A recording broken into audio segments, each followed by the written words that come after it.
ai le ki paw min tun ha member hong zau yo si Professor Pauthang he so ke na ma he jen yua Linguistics Center Professor hin itu di yang hin deng le yo group ma yang vibrant ma yengin til tam ta say nom yang tamin tin yang het nom yang tamin tin yang le chira long pi na ma 30-40 minutes the bang Houlim na part view tin si yo tiang le Q&A session thing in Hong Kong. Soon I welcome Professor Pauthang Haokip to deliver his talk, and the stage is yours. Yeah. Okay. Thank you everyone for coming to the show. So at the outset, I would like to wish everyone a Happy New Year. So this is the onset of 2026, and most of us would be preoccupied with many things. So despite our preoccupation, I'm so glad that many people could turn up for the talk. So the talk is on how to go about with the spelling system for Thadou-Kuki. It's a Tibeto-Burman languages of the Kuki-Chin branch spoken in Northeast India, Myanmar, Assam, and Nagaland. So most of the talks examples are from my language, and in the glosses somewhere here and there there will be glosses in English. So Azay Malik has to bear me because most of the time I won't be speaking in English, okay, for the benefit of the audience. So without further delay, now we move on to the first slide. That is the background, the highlights. So we all know that writing is a very powerful medium, and imagine if there were no writing system in this world. I don't think many of us would have reached the stage where we are here today. So I call it a very transformative force. So it's a transformative force. So spoken languages is dated as old as around 50,000 years. So 50,000 years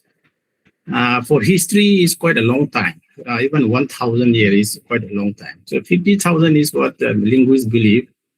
to be the time being for languages to have been spoken. So languages have been spoken for 50,000 years. There's a rough approximation. Nothing is concrete here. But writing is not is as old as hardly 5,000 years back. So for 45,000 years, the world was without writing system, and only in the past 3,000 years, this writing came first. Which was the first script is difficult to say. Let us keep that way. So I will not go into that. They will take me to another phase. So the advent of writing system in Northeast India. So prior to the British coming to Northeast India, the dominant languages like Bengali, Assamese, mainly Bengali, Assamese, they use what is called Devanagari script. So Devanagari script written in Devanagari script. So what we have, Kakhaga, Kokogo kind of thing. So they tried to attempt to introduce Devanagari script to many of the hill tribes in Northeast India. It succeeded for some time. So if members can recollect back, most of our grandfathers, they were taught in the Kokogo, we call it in Manipuri, we call it Kokogo kind of thing. So there was prevalent for a very long time. Then somehow the British came to India, not the British, but particularly the missionary came to India, and they experimented this Roman script. So the first Roman script was introduced in Cherrapunji among the Khasi. So Khasi has many dialects, 7-8 dialects, some of which are mutually intelligible, others are distantly intelligible. So they introduced Cherrapunji dialects into the writing system, and what the Khasis have, in their religious textbook and songbook, whatever, or even in the education arena, is from the from the Cherrapunji dialect. So in that way, whatever dialects or whatever regional languages that were used become dominant. And as a result, most of the dialects of the Khasis have more or less are marginalized, or we call it. There is a term called neutralization, and I don't exactly get the term. So they are neutralized in favor of Cherrapunji. Then the missionary went to Mizoram. So in Mizoram also there were many dialects. These are Kuki dialects, and then they choose Dulin dialect to be the variety for translation of the Bible and other religious texts. So as a result, Dulin became the standardized or standard language, and most of the Mizos in Mizoram, they use this Dulin dialect. Now they don't call themselves as Dulin dialect. They speak about they spoke about Mizo. So Dulin has been aggravated to the level of Mizo as a whole. So that is it. And then next, something that I would like to talk is about, there are many misconceptions about language and writing system. So knowing a language is one thing, and knowing how to write a language is another thing. And perhaps all of us know that we all came from English background. So we were taught the spelling system for a very, very long time. And even after graduation, after you complete your BA, MA, even PhD. So if you are not a regular writer, some of the spelling, you can keep on missing them, because the spelling system of English is very hard. And I keep on missing some of the spelling, because the spelling is very different. So English as a language is different, and the spelling is very different. And the English is by far the most bizarre language in terms of spelling system.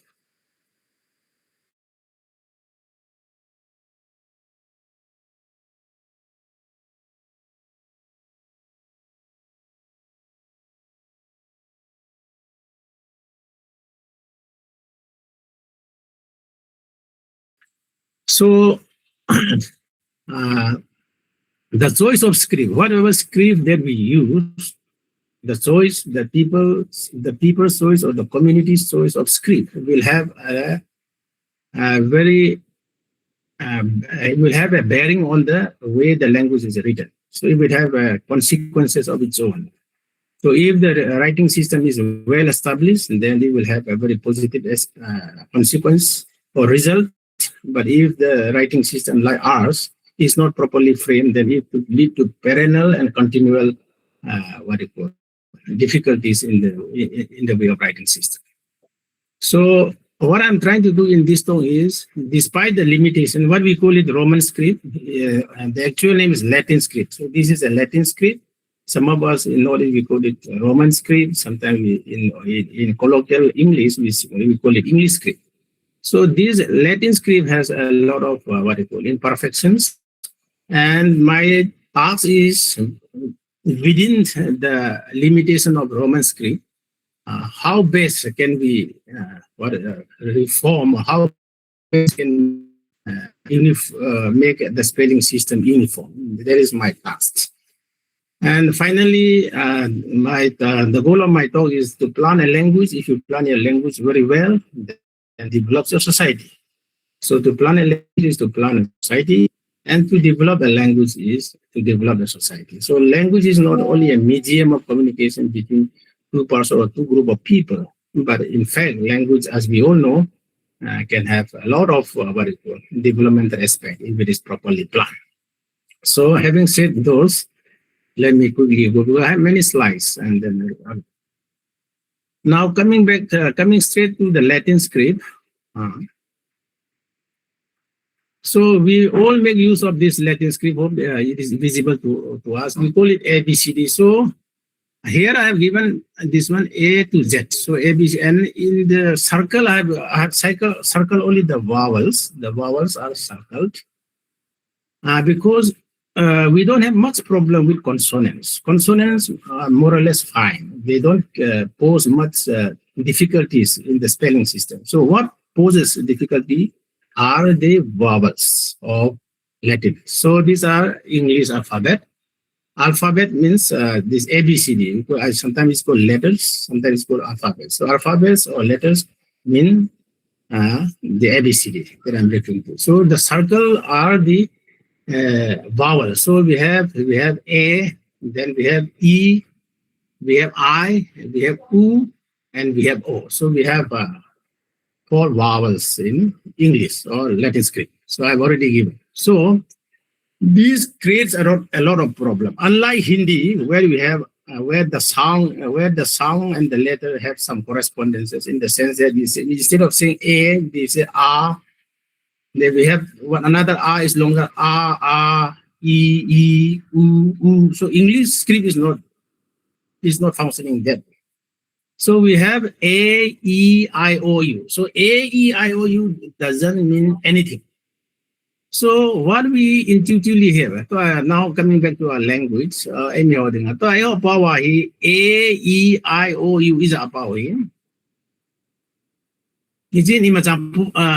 a poor tailor, a boy to Tammy, A to E to I boy, Masaka quite tell. So come here, boy in. Let me go back to my script. Okay. Amasapina A, E, I, boy. O let you boilo, your spelling and that's boilo. Ano yaga ko yaku A who ititing lakun English power English letter A who ilung timba and cognitive sending aku A capital A ham small letter A papa na ilung timba A is so English letter A equals to A. Hindi aga ko so atanga symbol ng ko dim lo so Hindi aga ko so A hung pa na la A so le P A pa elo la P ang the pa A pa ba A ba ta A ta da A da so A hu ilung tim ba ko A so ai le ilung tim kit ba su English letter E pa hi English para E pa hi A so ilung tim ba ang pa A so English letter E alphabet E hi yo spelling ay atamzo munni bawa except ano kayo na munni bawa except ano madang daw sina English alphabet letter ko E ko hung ting le ilung tim ba ko A so P E P so ta ko P E P talo ni P A P ilung tim ma P A P L la or L or Z or D or T or A T so so am na pa ko ba ay I pa who English letter I who ilung tim ba ihon isa ile ha ba isa abe dan su kam le English letter I who a pronunciation ko E so yeah so P I T T I T hello C H I G hello le T H I T ilung tim ba ko I pa who E I man ole uso boy tapon aboy su A to E to I boy ya za boy na su le A hiting le ilung tim ba A hiting le A English letter E hung ting le ilung tim ba pa su A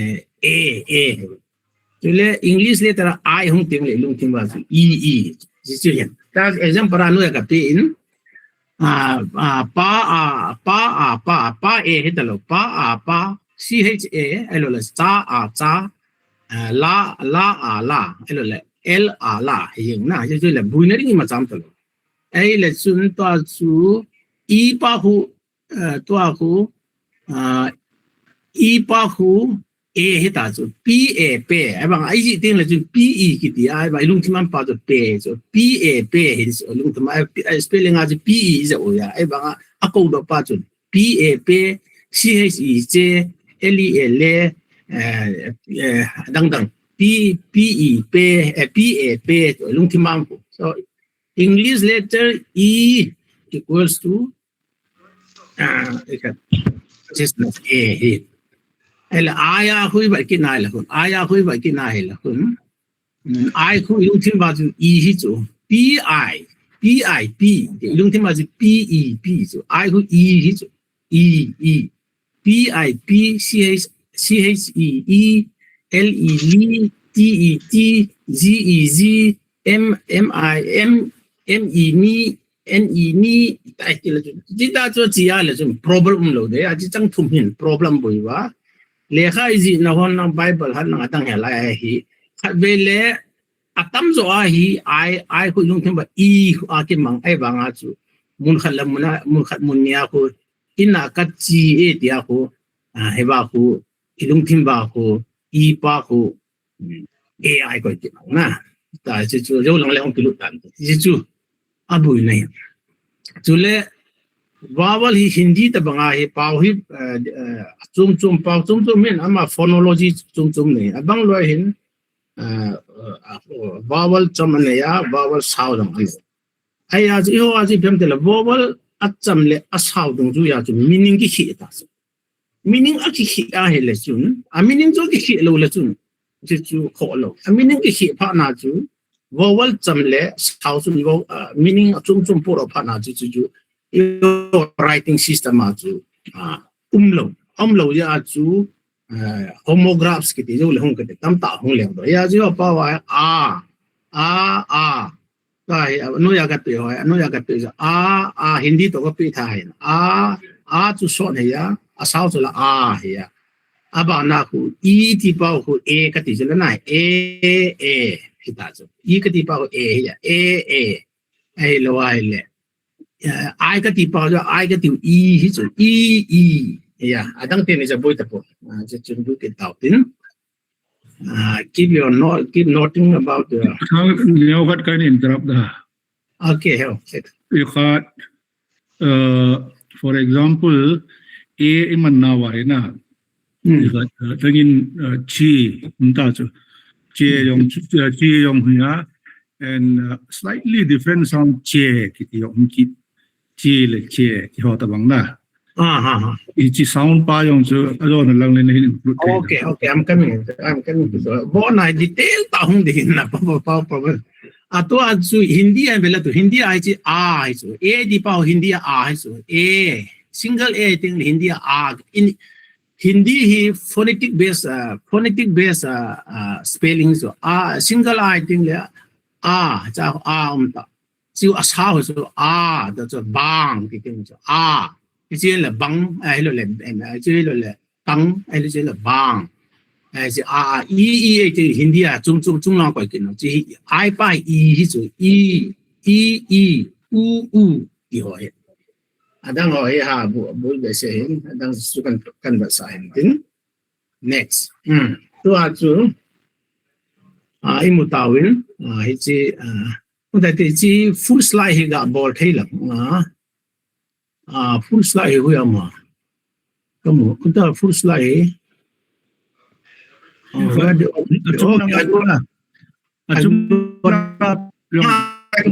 full slide ya nguli namu thai tau sana abu na okay ka kimu ta lo bo ya ho po cái kimu le ke to asu chi bo bo ta cha hi a hi ting le chi a hi ta I ting le a hi ding I ting le I ting le A here, I ting le E here, all le u so ke bang. Ta cái boy lo. Ta so le A P A ti ta lo ding R P R a pa ti ta. A pa ti le sai. Ai le A a so le P G E P E N G a che gel ta lo ding P A N G peng L E N G leng peng leng k A N G keng ilung thima chu M A N G meng ta ho chi di lung thim wang di pa ai le ho pa ya ro lan se chu C H yo I go ho le C H E ki ko chu E ko pa ho E hun A hi ya E dung ya spelling bo de le ina ka che hong di ta ina ka che ai di pa na chu ke ki de lo ya chu I 注了要个谁的 I 注龙听吧我们的就一就一上怎么样 C H E G C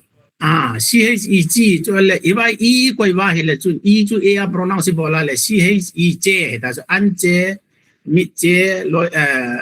A 杰润杰呐以后做 C H E 归的呀外好hin 张发布写是 C H E I Bible 里单的字卡啊当就写是 I 是 E am 说嘅一字呢hin itilan na chidi ham kapi kani pi abo na ku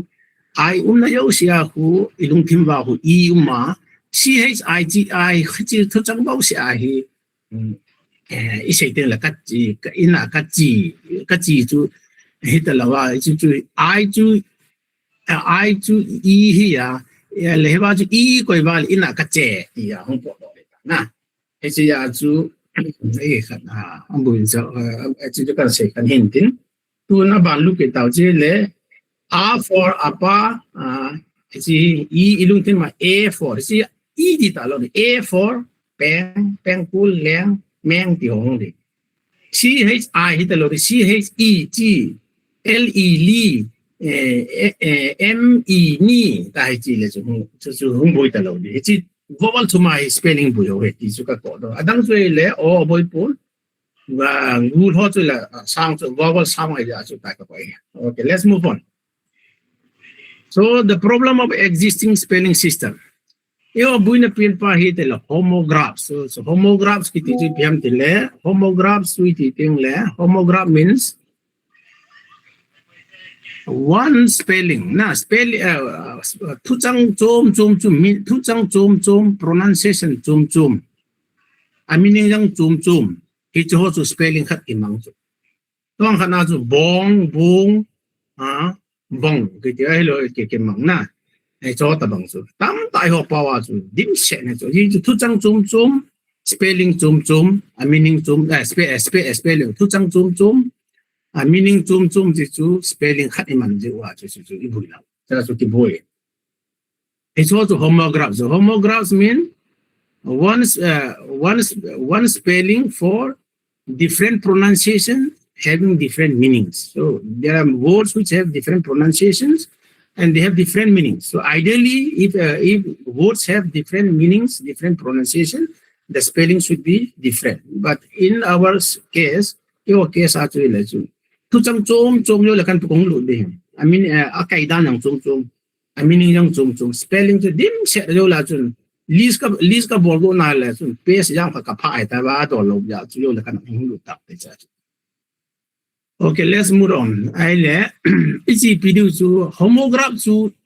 EPT avoid di bol du ham. Yo spelling system ma chu ba chu spelling khat chu thu chom pronunciation ta Bible suno le khaji su cho context akiman so context aji le context akiman te a context wi ho bo he about tho su mi dang le computer le Google son man te lo ya kani to ji to ya na yo an kan sei tan ika no langa ZNZ hamji am ZNZV hamji ka ti su yo ni simtin la context chu zangwa I ti so ai la kol pa sim sa le ka su nya pa sa zangwa ti ni ta na zangwa hong liang do ying di so ta bang chu tam hi ho langa chu khat chu chang chu problem homographs chu hong liang do the ye chu khel na dinga chu homographs avoid na dinga chu what is the linguistic principle or phonological principle chu piam ti le letter khat nin ogin khat bo letter khat hi ale A B C D la to letter khat chun sound khat bo capture ding sound khat chun letter khat bo capture ding. So in English one letter means A B C D to Z chana letter khat hin sound khat bo capture ding sound khat chu letter khat bo represent bol hi chu I bola homograph chu null free and null ai ja chu boi da lo e wa chu da lo hin ai cha chu ki boi hin le lang chi tao tin adang ho Pau develop sa Spanish, Chinese, Hindi ki ho sa tam zo akibat na except for homophones, some kind of thing, a letter or spelling system he chum ki khan he na ho so homographs homograph din se jing he ban cha lo tele ato zo kini seitan e pawa chu BONG kamui te le Google Translate na Google Translate ni nai lo chu tu chun aume ki tin ki translate sa na le mi thum de chu BONG chu bong long hi the chu iso breaking hi the BONG jong chu bong long hi the I see a cow long hi the ai lo le bung tu a bung ye yang ku I see a brown color hita chu it poses problem for Google Translation also hung do ji. Now we move on to next. Okay. Hiba hin tu without it. Hiba never vale hoi ta na mu diu hin. Na cham chak 5 second ta bang hi leo chun hi chia thu chang ka pe ho hi. Thu chang chom different words, different pronunciation, different meaning ho chu. Ador kham khama chu wa ka koi chu. Tam ta hiba page 2030 lang hi hom ki nga chi ni battery. To chu bu bangang hu banga bng kimang bangang hu bng kimang ele achomang hu so nang hu chom kimang chule achum na chom ki di chu pronunciation ki hi spelling thakhat kimang in the na yang chu dan kimang ele dan dung zui tiang le thakhat kimang ele tong khana chu go sa na go am ti yang le go kimang ai lo ai le ngu tiang le go kimang ai chi ka ni ji ka ji tu ta no ya ji ya ko po ma chu ai le i zo hi atung lang pa ya chu dan le chang ko ni dan go ba okay ko po okay cho ta bang su me na mo ta wen chi chu ji spelling tam ta khana call iti yang le ne hin kolo iti yang le kol ti le call jang chu kol ki ti call mi hong call ki ti le akul ta thing sakha ipem kha sakha ko lam khaw ko lam kha no kol ta yo pa din se ding hi so ta bang zo chum ma ji khan ding ti chu number 1 hi now we move on to next slide cha chum ma ji dan kan pitan next slide ya chung pa chu suna ka bola ka su ko to ai cha hi ka su to ta cha chu bu bang ai ding le chun bang bang ai lo le bang ai ding le bang ta chu bang vowel is very short bang bang ti da so the vowel sound so bang bang bung diphthong ta chu bung bung ai lo le bong iti le bong ti la vowel sound ta ki ji khan ta bong mala bong ai te bang ta cham ai ja ai lo le dan ai di in dan dan dan don sum don don do tu don no d double o ele sago go go u ji chu exact phonetic spelling chu hilo khan te na go u ko koi hi chu ka dei poi ta la chu nga mal ka ma koi the ya la principle chu violate the board no ke gon dan ite na gon hin go ngo kin khan hin go ngo le gon ni man su ke ya chu soi he khan ding mal kang elo la sa hin kang te le kng kang te la kang te le kng ke ka te koi elo la yo la kang hat ong chi yang ho kng bo na ju ke koi khoma le ani khana chu student lo ka to khom ba ka ba la zo e ho pa wa homogram me phat ta tan bai ba la ko ke la ro so ka na la jin thesis ka lingin te ji ju ka ba sa na ba chu mo the ni ra tha ba ko ta khana zu wang chi ka pu ka sam ko la wang e vng ang te ya te ya ni ti ting la zo as na wang hoi te ve ti ting wang ai ting zo pronunciation sa so ki koi khan te ta lo is a problem. Next we move on. Không cái nó cái này thì cái slide 25 slide yeah true but cha hin cha hin vowel chom le vowel sound các me ti de các ma khu vowel khu sound hin yo ni ji ting le các me tiang le spelling ki bang sa ka me tiang le ki bang ya ka ji bai hin mu ba la các me ti le ji bai vowel hi trong mà hiện và sa cả mẹ de sao hiện ra rồi khăn tệ tệ ngay hôm anh nhìn ai gọi là cho cặp là cặp cho thu chung hi à meaning yang chung em ấy gì tên là kap ngana cái gì hay là in dan khát kamui thì là trên dan thì và khi mà cookie te chọn dan thì là chạy dan các pap si thì là gì pap cái họ nói thì là chỉ ta bằng hin la te te yo ti la chun lap la ai lo chu bol ten lap ta pon te ti la chun ji hi hung lap hung ai le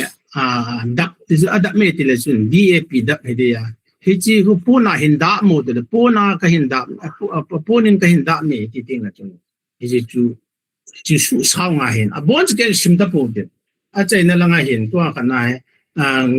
gam sa ka mu de gam sa ka mu gam gam gam hi ya mi gam hi ni ti ting la chu da ba gam le gam chu pronunciation ki banglo meaning yang ki banglo ya ji khan te ding there is no other way talking ka sa pa double a u ho ka man nahi ji chui de lo wa jong le ipi bang khat other alternative ha chu achunga ma kang koi de ham mi jo te bol banga chu achunga ko diacritic khat koi de ham jang koi chu koi hong ngai ai chu diacritic a ki de lo no chu pem te computer a de nga typing ha ya ki de lo ato abang chu next a chu le vowel u le vowel u acham le asaw tang khana chu lekha su ama lekha asu a he til na chi example hoi tu le ama lekha asu a he til su ti su tu sim ka su ni le tu sim hin su no ti ting le jin chi saw ya zo he kan de na imut ding hitam ti imut ya ti ba peng kul hin mu no ti le ju saw le put le thi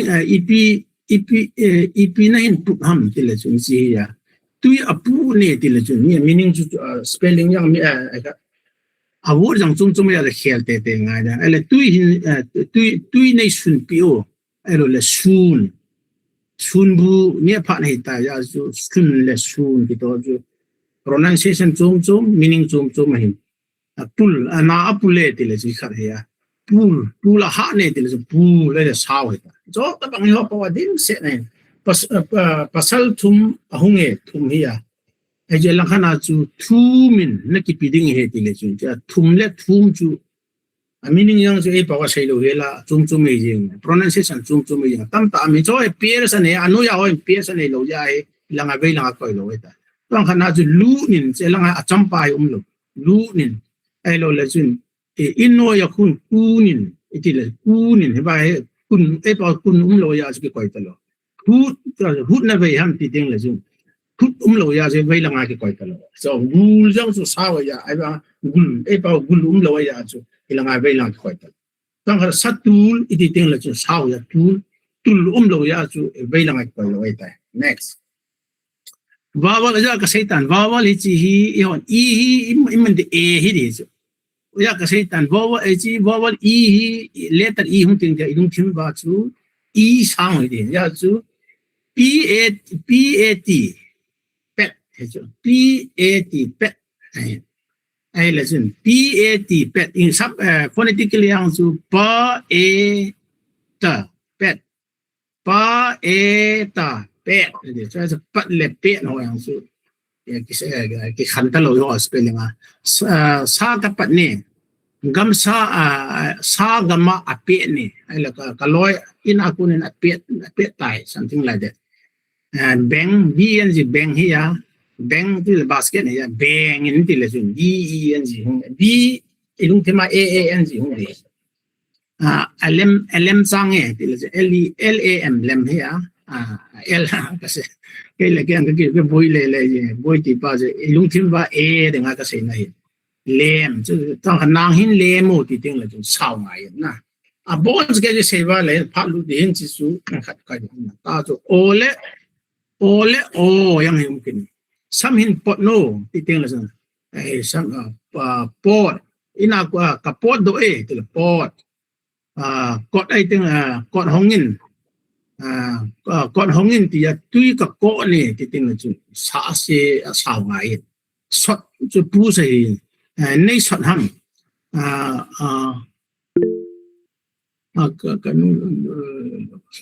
có mù lâu na sọt tải na sọt thì họ chưa hiện chứ bốn cái và tập tin nói là khá là nhiều tin ball ball ra sẽ tí ball ai là chuyện ipina ball ham thì cái là chuyện chỉ ball is how ball ipina ball ham cái ball ấy bong ya cái sẽ tan bong chứ bong hin bong ấy tiếng là chuyện bong hin ai là mol bong ấy bong sa tuye thì chuyện tôi là ibu ini kira tu, abon ai homograph, sih hon isi ting vai le, ini macam ke khantal lo, abon sekai tu isi mat phat vai tu, spelling khát bộ iman gì qua chú spelling họ chú đi thấy lâu hết thì một tàu in tu in English letter hong cái gì tui pateo lệ khá này gì ở trong vowel mấy hết nó dit hong cái tí cho mua ra hết phẳng rồi cái sim lâu chú ya cái đó cái sim lâu là hula dit hong trip hong cái đó chú cái đó lâu ai bằng chú cho chú yêu bảo vậy meaning chung chú mà cầu đồ tăng khả năng chú len chú khát mà sẽ bên ya len chú len sát mình cái gì ít đâu len sát mình cái gì len cái sát mình len sát mình cái gì ta thế khát chú là ngal len chú khát chú chỉ lung thêm vài ấy tiếng e thì cái gì à L A tại lung thêm vài letter chú e à chỉ monophthongs cái gì thì là ngã chú len chú cái gì cũng cho nó giáo hình pronunciation cái bằng này sai rồi leng le ling yang chú cái bằng lôi ling cái bằng lôi hình pelen ai lại hình pelen hông nhìn pil cái bằng lôi chin cái chin này nó thứ say cái chin này thì lệ bây giờ nó chen ham thì lệ tất cả nó chen ham thì lệ chỉ cái bằng lôi sang rồi cell chú SEL cell hin thì chú hin cell ở min mukhan te SEL cell cell ấy tiếng là diphthong hin il cho chỉ hỏi gì tiếng là cell răng thắc ona cái gì không riêng gel răng chú GL gal gel head tiếng là head ham thì tiếng là chú head khát nó mà te head as cái tuần chú ai hula khana cái thì khai thì là head chú sound cái bằng này sai rồi ya chú gì khăn định next là chú monophthongs o to diphthong o chỉ o tiếng chỉ o tiếng ya chú ko ke o ko chú ko chú đi xe lên ke o ko hệ ai bảo ko ấy tiếng là ko chú cái bằng này sai rồi ko chú very near to diphthong u o có gì ý chí đây là W cái coi yang gì thế cái W yang coi thế em không có coi thế hiện định à ya cho cô là cô chú cái bằng lâu hin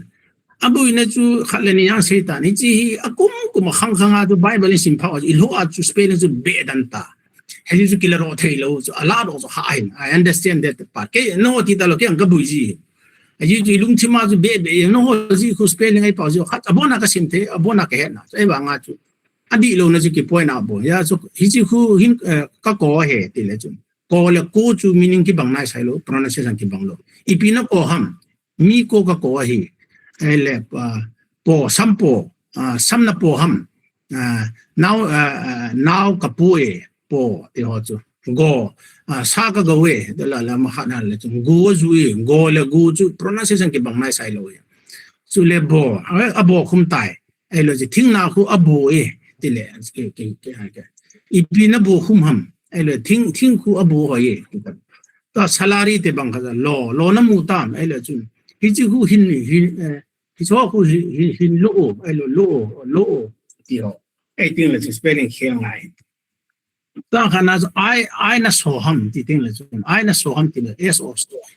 le khabu ka su e ti tiếng là chu so u ham hel de ngai chu le anh sa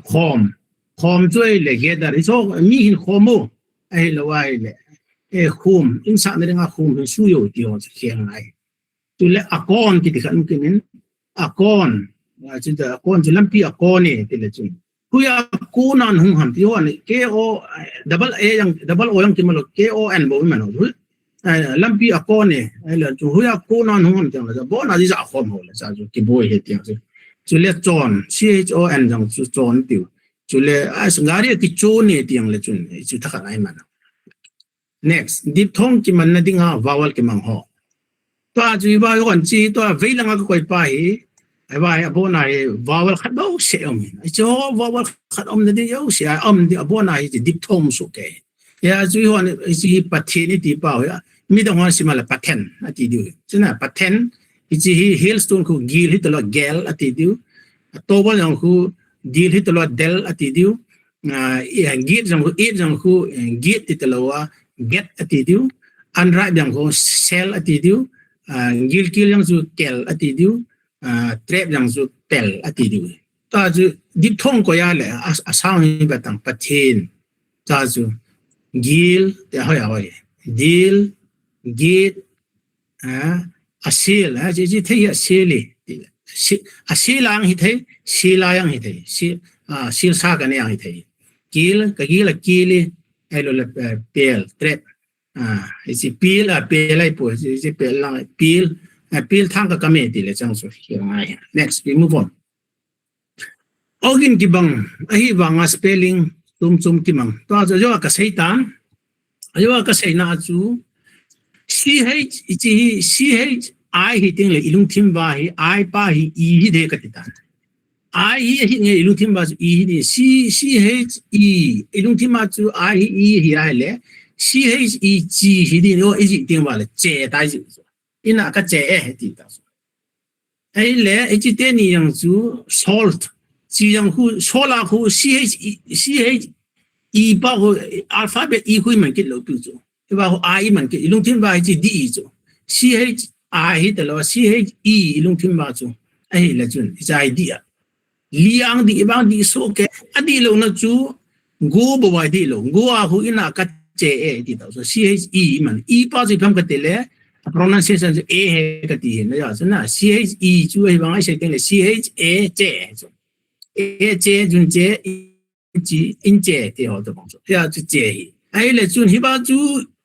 e ko di ba hi le adang nga chu abona che ba hi chi yang chu ko ba le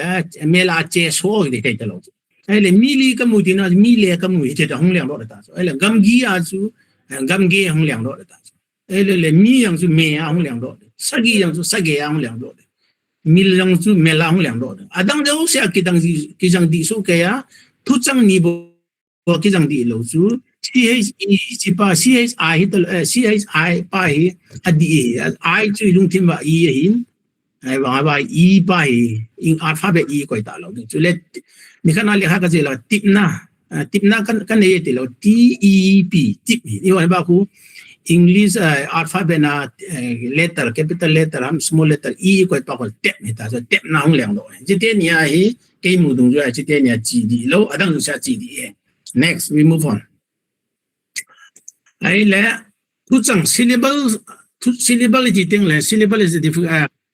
syllable means one unit of pronunciation without any interruption. So if I say cat, dog, it is one unit of pronunciation. I can break. So there is no break in the pronunciation. Where I say cat, dog, hot, and those are syllable. Yo power abu na hi chi ki bedo lo. Happen to spelling sang happen ke mu ha ju pem tele. Syllable hi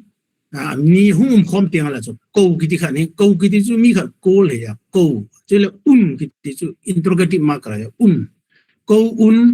no ya anuye me in zuyin iti ting le hin he cha he writing problem hum ta so kan pi a hi le zidan thuma kan hom hin na zidan thuma kan hom na chun let me go back to full screen mode câu chỉ bằng chỉ quy man man one here quy man man belo man pin chu ji dan ni nai chu câu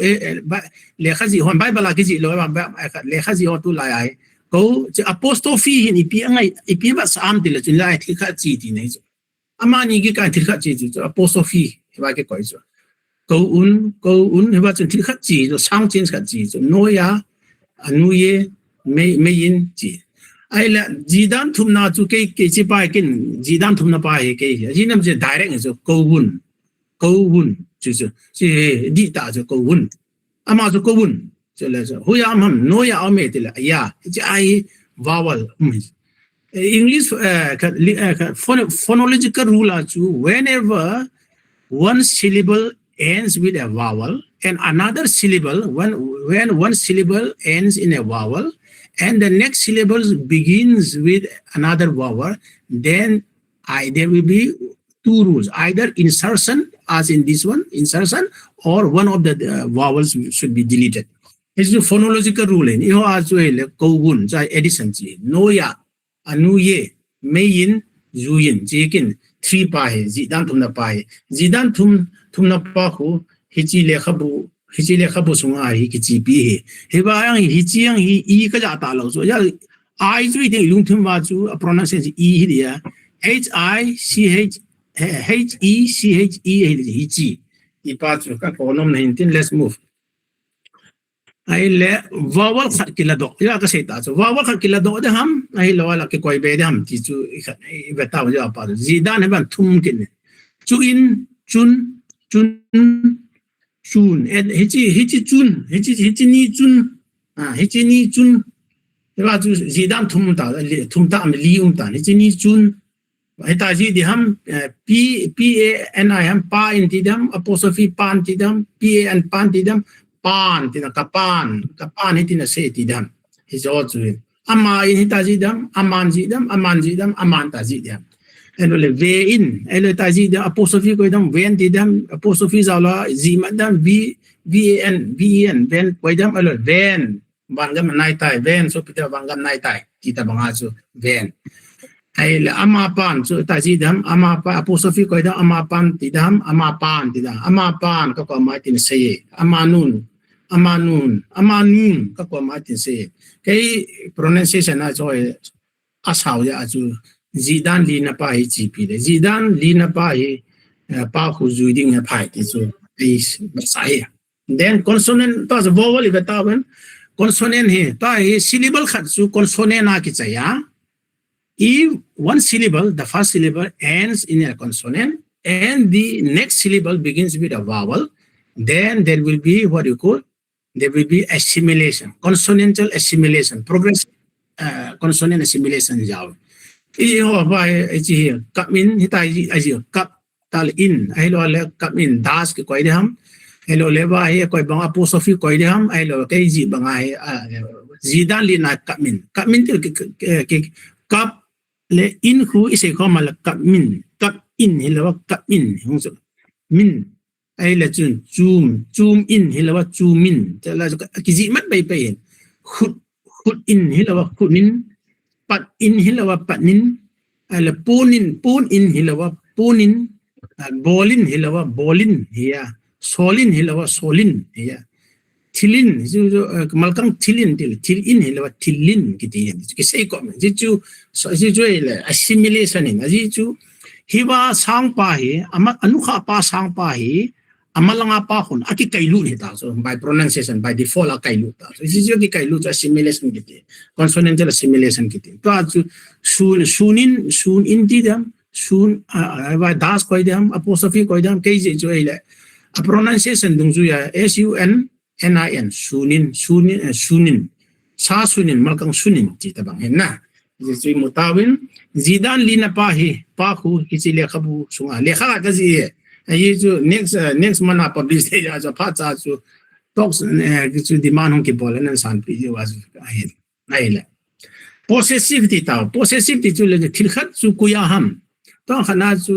hi chi sang khol chu ku ya ham ti ting le chi dang possessive abang genitive yang ki ti hin he jo thang ma nga hi chi ta ka hi thang ma nga hi ji dan khat hi chi mobile hi thang mang a hi possessive ni chu ani pa ko na so a hi ta ji dam ai lo le ji dan li na chu hi chi mobile thang manga a hi ta das ko dam ai lo le hi chi pa hi ba hi apostrophe ko dam thang manga hi so ji dan ai le hi chi mobile boy pua te ji mana le chu pua hong liang lo ta boya da so boy pua hong liang lo thai ta lo ai ji chu vowel ni so khom ngai le kui pa hui jang le in any language whichever language we talk about whenever two vowels from adjacent syllable come together, then there should be some adjustment. Without adjustment, you boy pu a hu boy pu ang liang do de tai tai ta. Hi chi thai mai boy pu a hi thai mai boy pu a hi thai mai. Ke chu ni chi 3 pa ya. A ji ji lang apostrophe yang hi thai. Music ke bangai ma ang hi thai tho in kin kalan pa chu 3 kalan he. Hi ling a hi thai ji chu ke bai a hi thai boy pu a hi thai lo in. Khi nga cho hi thei na chi yam de le chi ng hi consonant hi so ba hi boy pu hi vowel a ke cha ya zu a ke ko khoma la boy pu hong liang do khi nga ti le boy lo chi chu hi so next we move on now we come to the most important part, that is tone. So tone a ki ti ting le hin Pao here na different. In English, what distinguishes the meaning in English not tone is stress na stress sun distinguishable hin tone in meaning distinguishable here. In English as I present him a present. So there are two present, present. When the stress is on the second syllable, it is a verb. I present. That means I give it.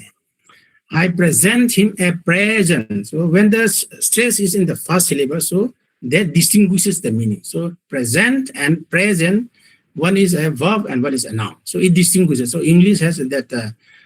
distinguishing power. So stress in English is phonemic. Phonemic in the sense that it gives rise to differences in meaning. Your power to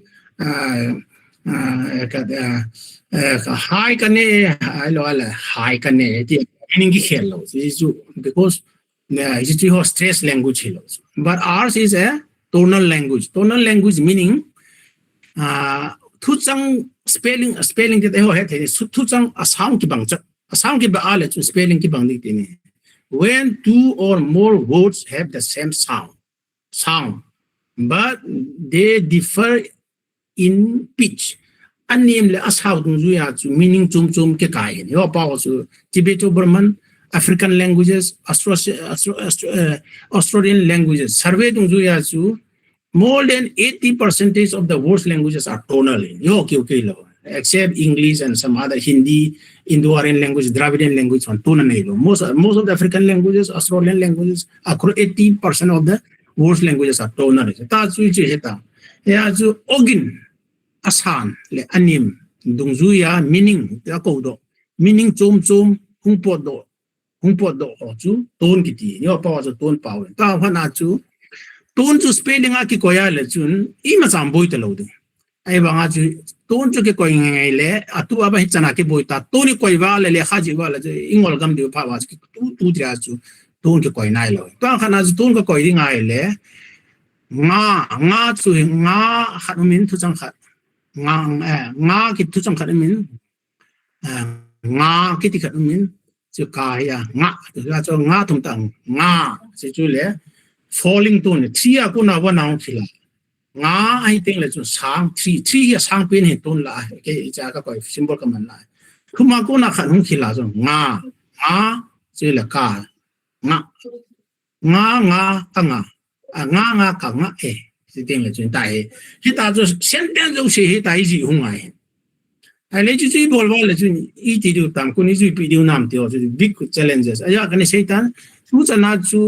of the linguists has propagated that unless tone is marked in the spelling system,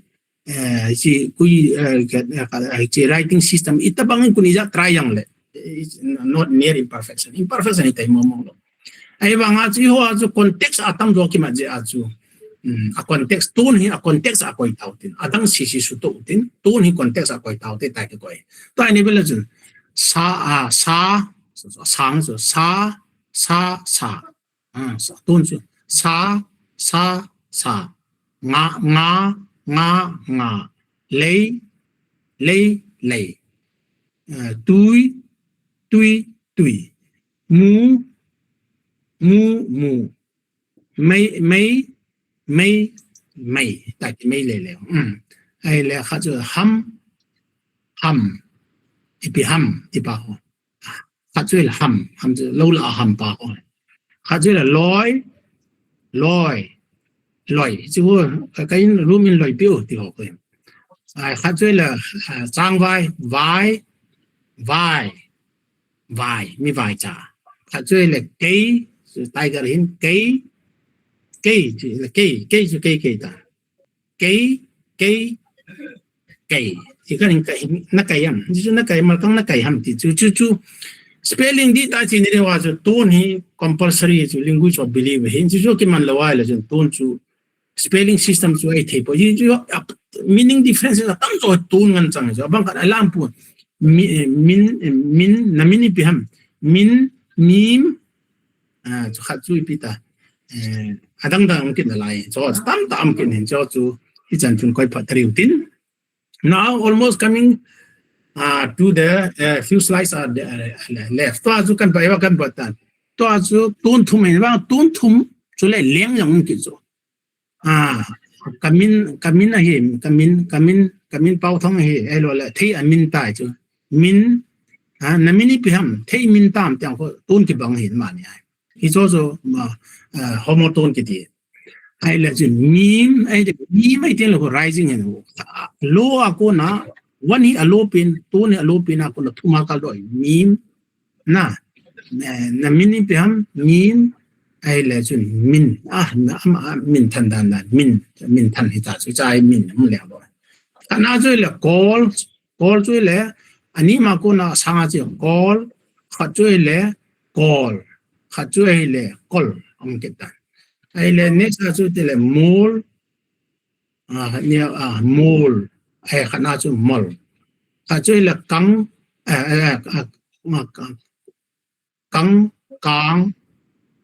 kang kiti ai la ne khana chu Burmese ve ni hong do tan chi pa repetition ai ta. Now we move on. Eo pawa hin tun thum hi phabat ai ba nga atam zo hi ton ni ngan chang hi ne pawa chu thu chang lo se by default thu chang yo se ki se yo se hi bon che ke ya hi ton so ipi thu chang se yang la ipi wo se yang la ton so ke to su atam zo thu chang atam zo hi ton ni bo wa ki hi abang lo hi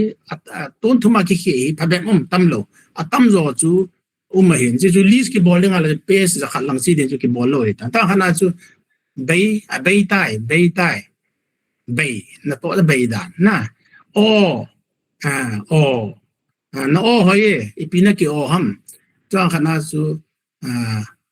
ga ipiga ham ai lo sun khana chu siteni not very good example gu ai lo sun sagu gu ha ka ha khwa ke ti na hai ka hai khop poi loi yo ti sai tan mo ma ko mi mo ai bo we na mo ta chu la chu che mei mu ni sa ni pa ai pa bi ka du e ama ko pa e ti cha ka pi ti bo le mei na ti ham tu ho ti la chun khan he na ni na chu la chu e chu mal chu mu chu ana tu o ti ta chu la mi u ham ina ham kha chu la ui ama ni ya ki he ba nga chu linguistics a mo he te le bi ha near resemblance he was near minimal pair ka ti ya chu ui ti ta ba va ipi va ham ai lo là va wat cha ka moe va ha ka moe ka va tai ve o ipina ve ham kha e ko kha o ku kho ni him hi chu hin kho hin alo hin kho o tiang khu me ya khu e chu ku hin khu o ti chu mu ta wen. So one of the most interesting aspect of Kuki-Chin languages, including Thadou-Kuki, is the presence of what you call stem alternation. Stem. So in English, we have the I go, I went, I'm gone. So go, when, gone. I call. I call him. Here he present, past participle. That's ki all the verbs in Kuki-Chin languages and Thadou-Kuki are form ni ne khatsu ta khana tot katita ama ko mit ato ne til khatsu tot ne ta khatsu ele na tot nam na. So form 1 is used in declarative sentence ka tot ne ala chun khatsu form 2 chu na ho he thading up. There are many other conditions are there. In the declarative sentence, when you make a statement, mere statement, so in making a mere statement, so form 1 will be used. I call it form 1 is equal to stem 1, and then form 2 is used in interrogative for your understanding. Also,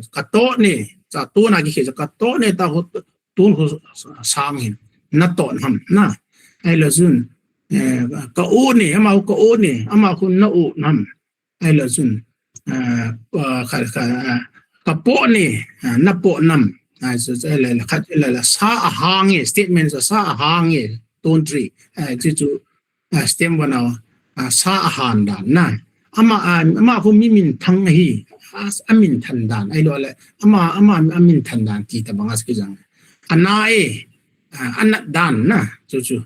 ai la zang ki ti kan chu ko azang he ka sang ko azang he kana chu na sang ko azan dan ti ho ta ba ki hi chi ti ni yang chu aki khi na ba na atun chu form wana hi tun a sang pao ma form tu ai tun anim pam ki ni chiang chu i sei nom nei zo chu spelling a chu yaw sa lo de ham ti chu khan hin now moving to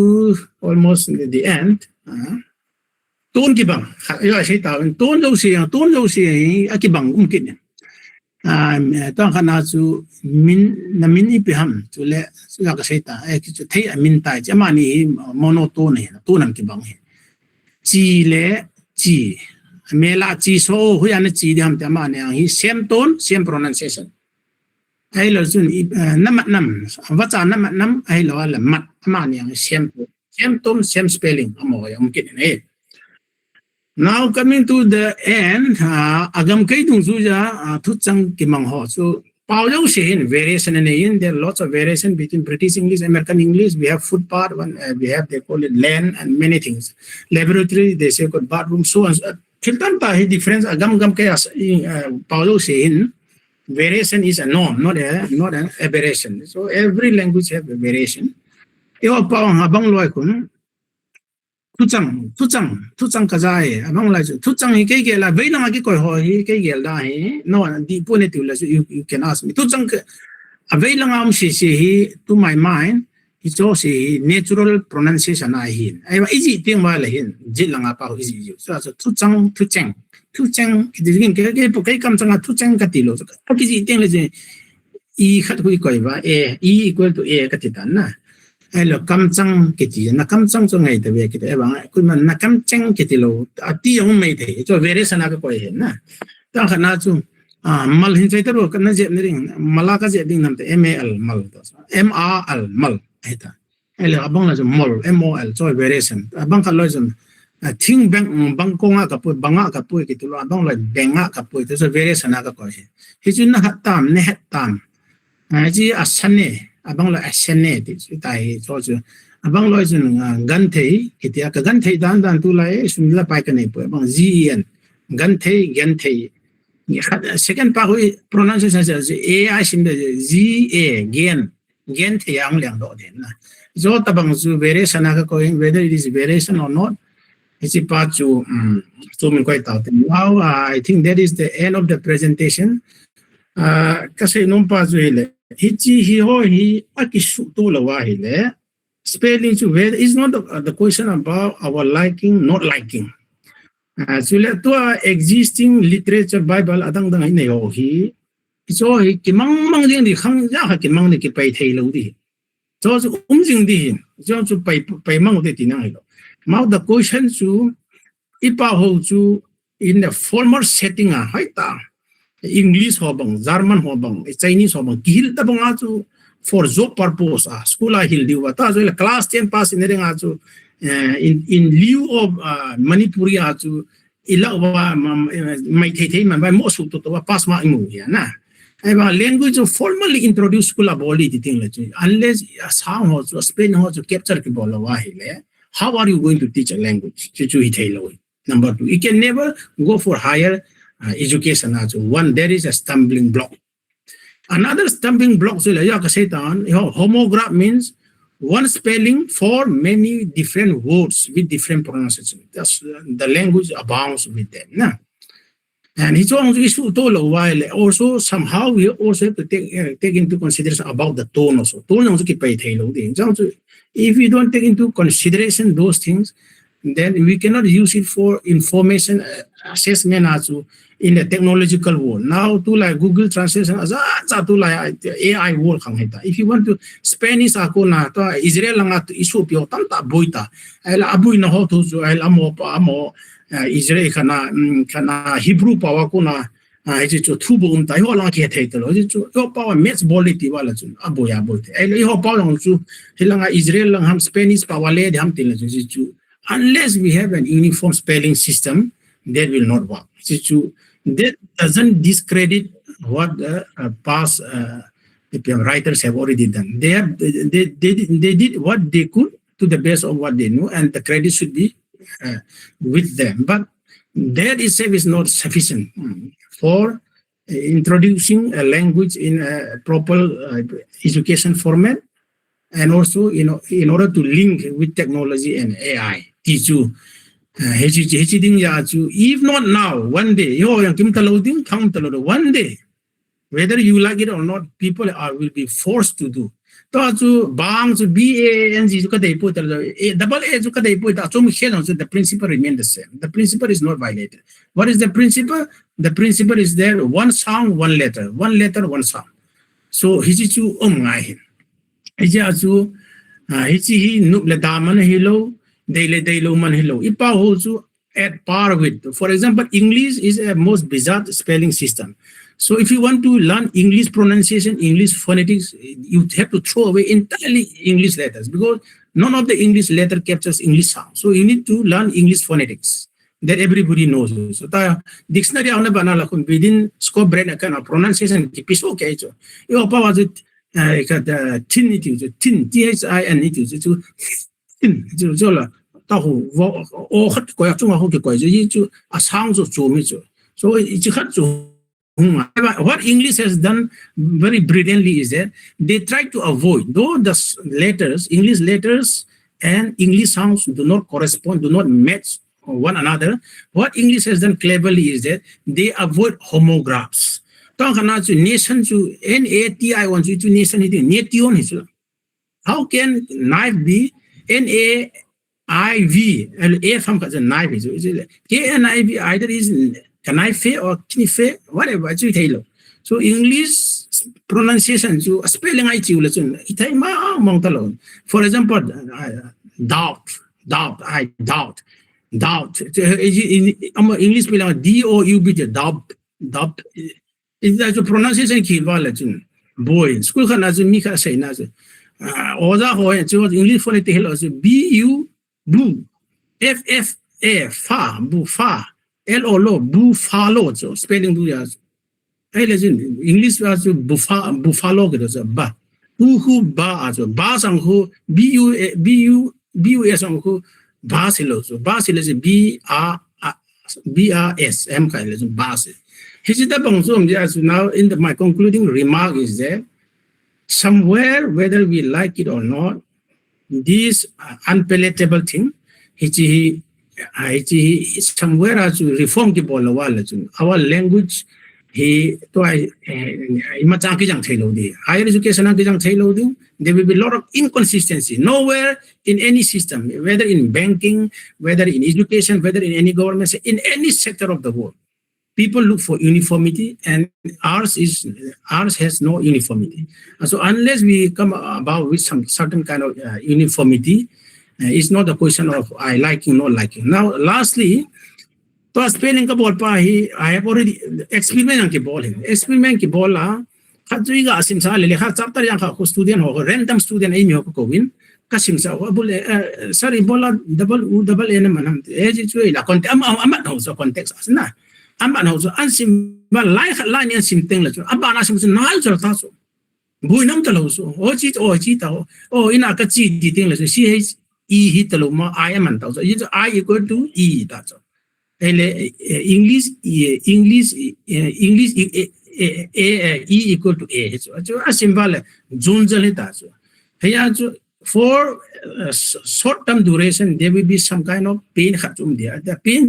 the reason is that for long kumhiti chan khalichi Bible hung kishima hung kichi pipa Bible han thusang le chong kichi pipa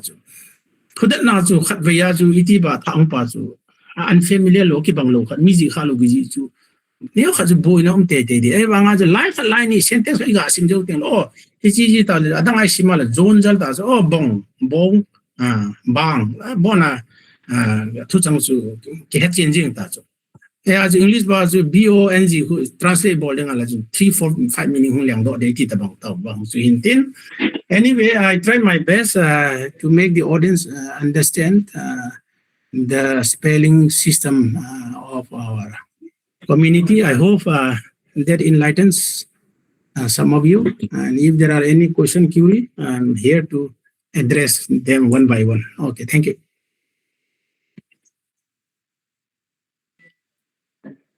Yeah, thank you so much, Professor Pauthang, for enlightening us on the Thadou-Kuki spelling, including me, and then even the participants would definitely benefit out of it. So we open up for the Q&A session. I would like to invite the participants to ask questions if there is any. Yeah.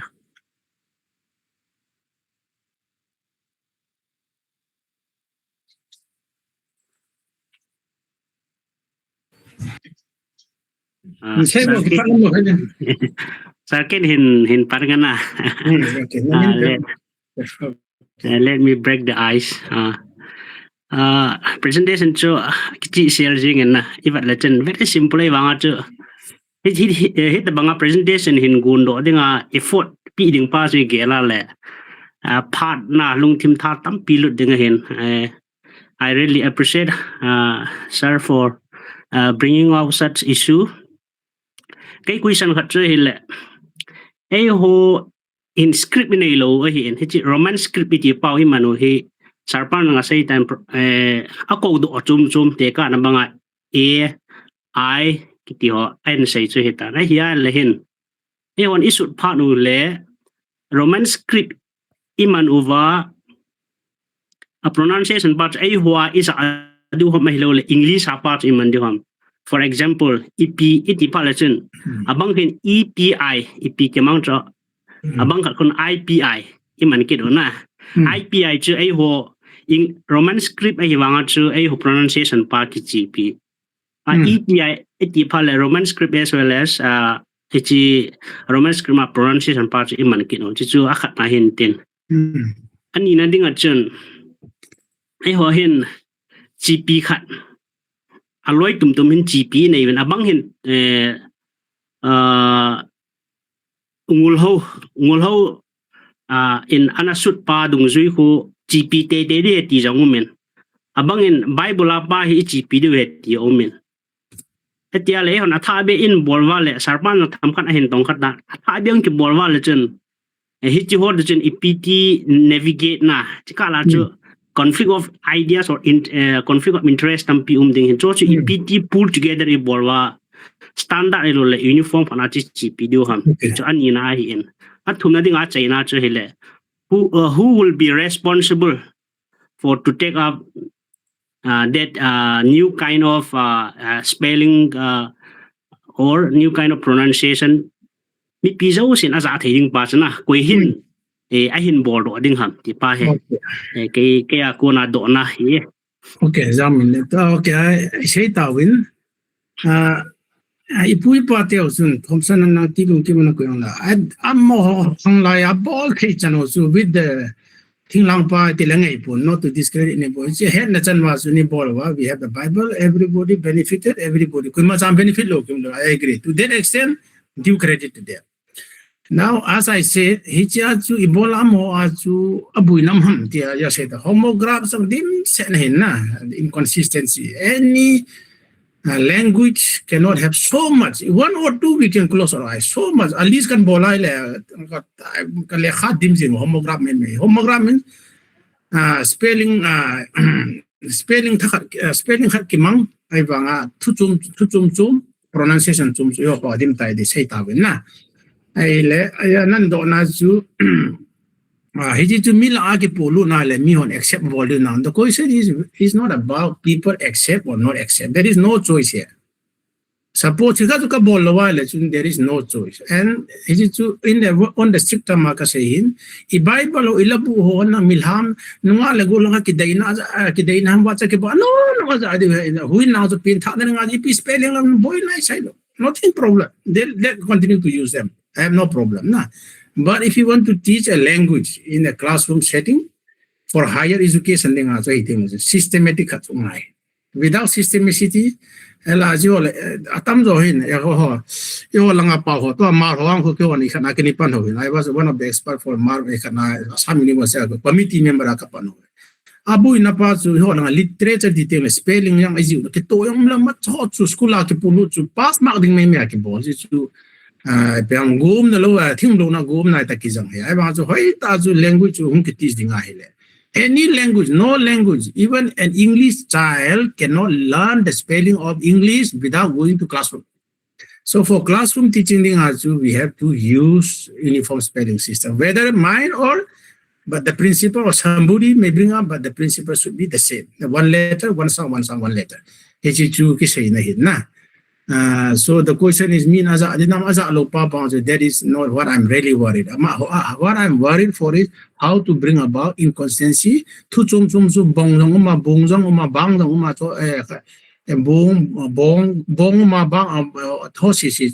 How do I differentiate them? And I am starting, yes,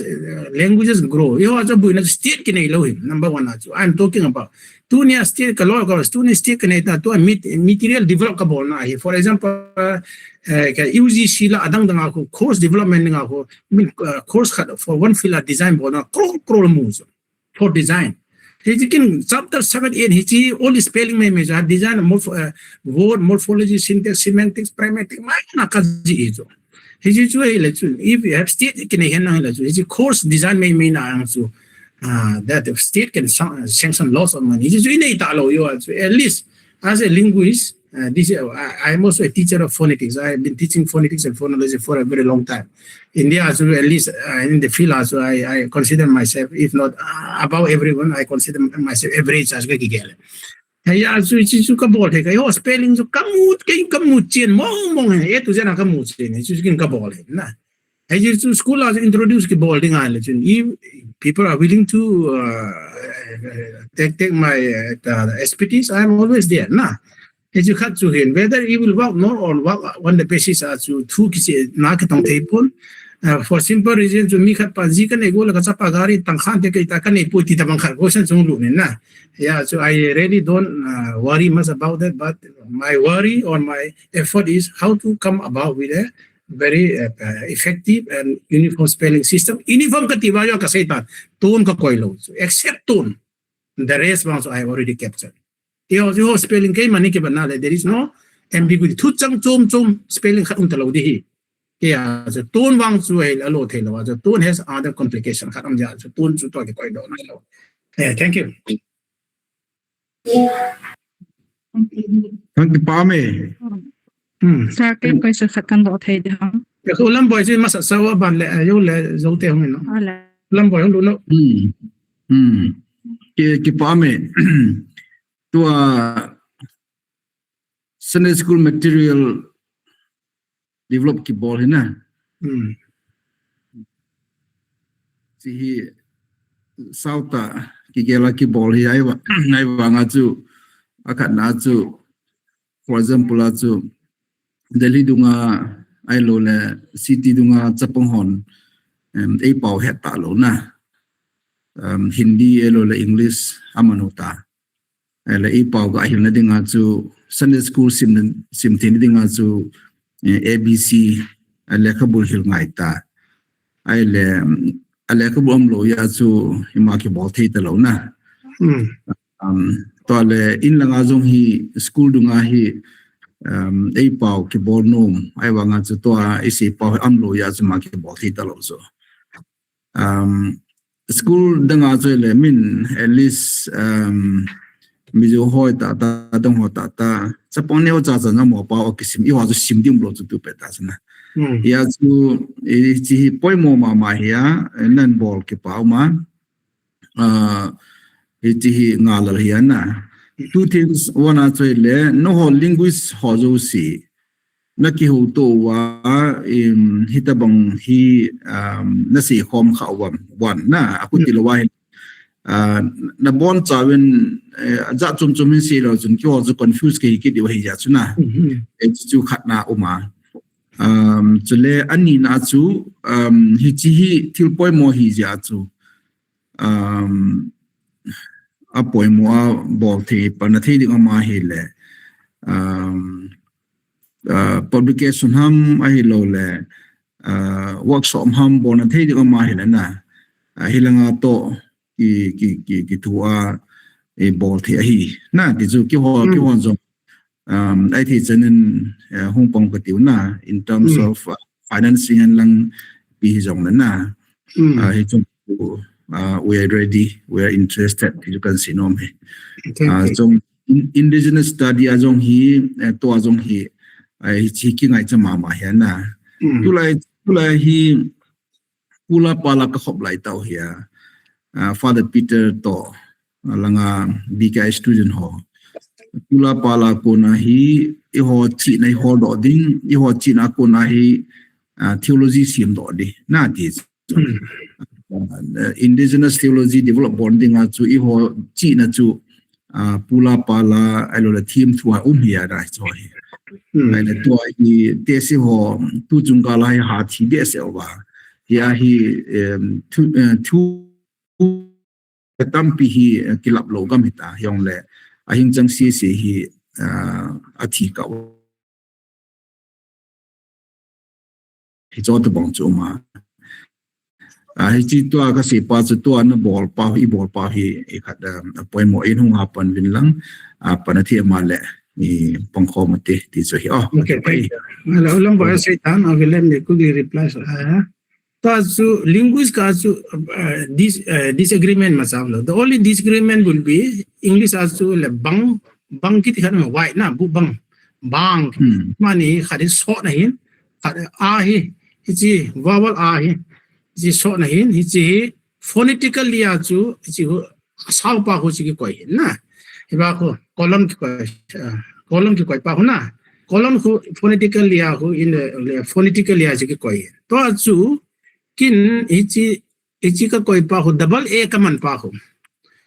linguist ka disagreement double a chu hoi po ji sang chu ni ji double a kha sang adang khat symbol ka koi te ti bo disagreement hi dia but the rule remains the same na. The rule remains the same. The rule remains the same, but abang kazun double A ka de po ita chung na pang ka koya double A khala chu ipiham chunga mizo hon. For example, if I quickly go like this, I go to the symbol and then I go to say I go and normal text quickly. For example, hichi kamang tai. For example, nang in double A naman ka de po ito ay manghauti. Only this kind of disagreement. But as far as the rule stands for, there is no disagreement there. Nah, there is no disagreement because there is a phonological rule. You can lie, you can do. There you can't do anything about it. Nah, the only agreement is si Pauthang in double A man he ka de po ama hi in Pauthang kay na day laway la. Example kasi it's ama kanin iti kan mangi. Lo le khat bang ji chiang ki tap du yang ki koi be ano ati yang mai re that is only difference na. So to that extent I am happy the hiji ta si ni khat ni ka bol it started way back in 2012 ka pa na I kept this development ka bol hin preparation of teaching and reading material ki ni nang interrupted the ding okay Ulamboy proposal is very good na. In case iti activities na po na ito lang in say financial assistance behila nang una gumtet na then boy pichu promote bo na ding hen lang to the abanche na ding hiyong le kyo yung financially kapang ti chu ki pa me Ulamboy chuma chung ki pa thu ga si ti di na achibala ki pa me se nang se chu Abana chu Dr. Pauthang ni lang ako na to raise a ball tan ako do mo ga don but sa ga do sa ti duty na Dr. Okay kizati naimo kizai utun okay ki paumi ni ta khat ne khat forum ya ki ho le phai spelling ne khat hin se ho chu nan nan se ho chu phai ali chu spelling lo wala content ham context ai se ale ho ai bo yin a sentence ai ho ai grammar ki head do de ti ji wi I be se lo khanin kamuin tu bana ngày tua nan bol pa appreciate the certain kan bolin chi loading tele chun pante yon long the certain happening pang ke tin subana tua iho ibo in pen khat hi ibo iho kitile ke hi vowels iman pau hi a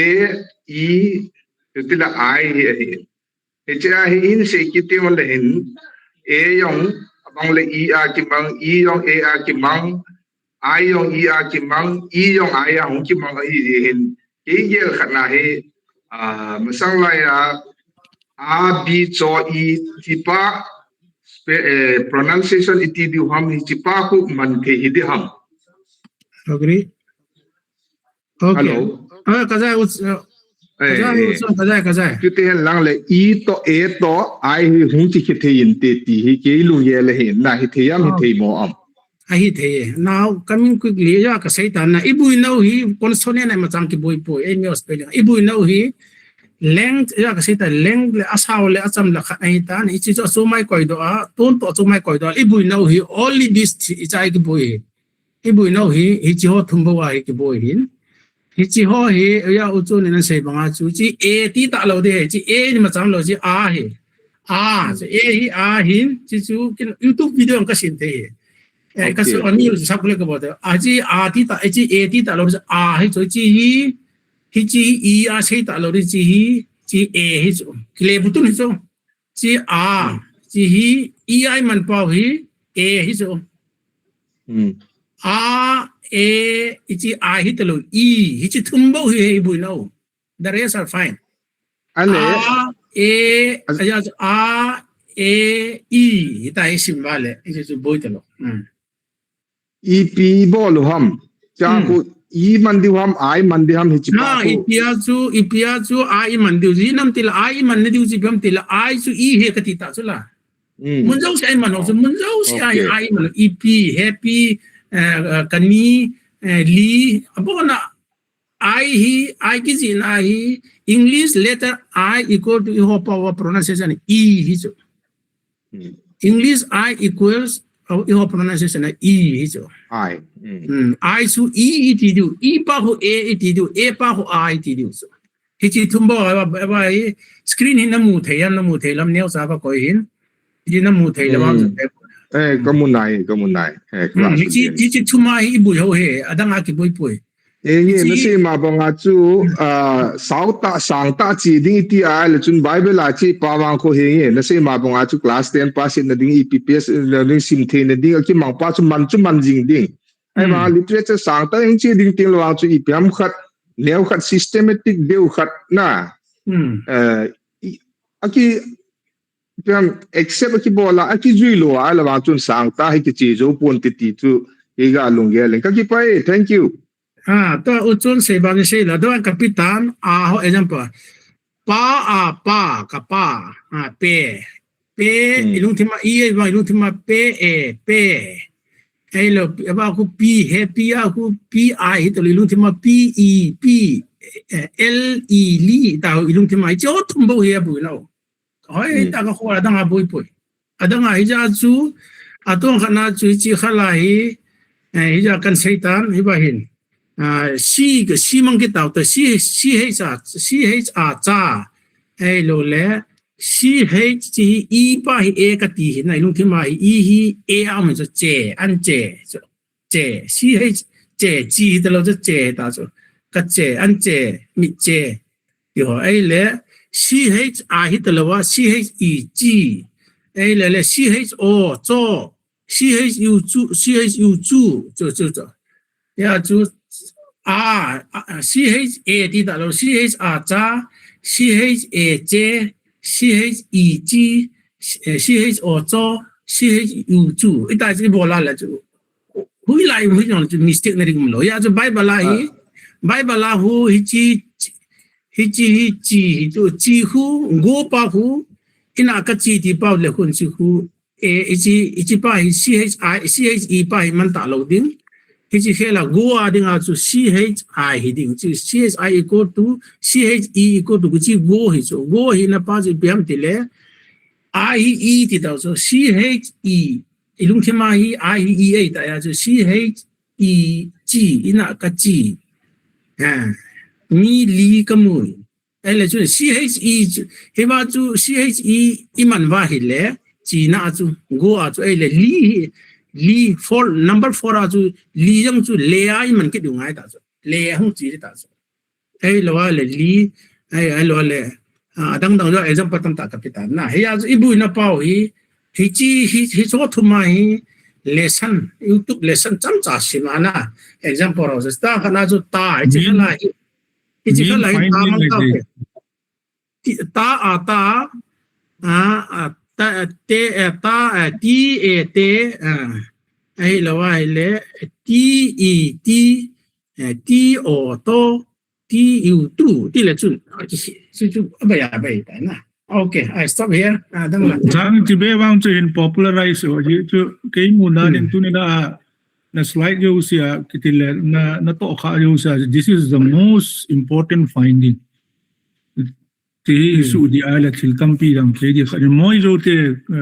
lo ako na ito ay khat yun. Please go ahead. Sir, kay min himomoy bidang tao kay tutwa hi Bangalore ako min sir ikhat spelling change di optional hilo na ti thu chu ke on chu I mean I goes to your opinion na